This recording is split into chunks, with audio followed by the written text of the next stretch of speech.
বিশালাকার একটি পণ্যবাহী কার্গো বিমান উড্ডয়নের প্রস্তুতির সময় রানওয়ের পাশে আটকা পড়ে বড় ধরনের বিপত্তি সৃষ্টি করেছে।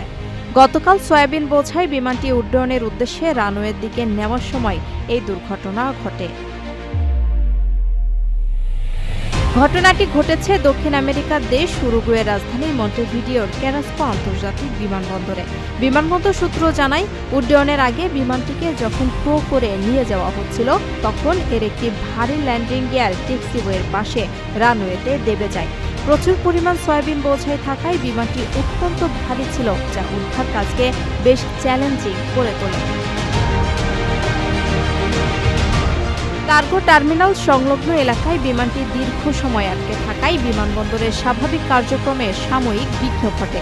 দ্রুত উদ্ধারকারী দল ও ক্রু সদস্যরা কয়েক ঘন্টার আপ্রাণ প্রচেষ্টায় বিমানটিকে কাদা থেকে মুক্ত করতে সক্ষম হন।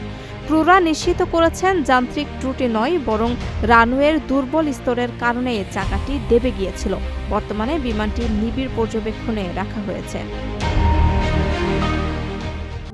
প্রবাসীদের জন্য নির্মাণ হচ্ছে দেশের প্রথম স্মার্ট সিটি, যেখানে থাকছে স্কুল, মসজিদ, হাসপাতাল, সুইমিং পুল, হেলিপ্যাড, পাঠাগার, জিম, সুপারমার্কেট, শিশু পার্ক সহ সকল নাগরিক সুবিধা।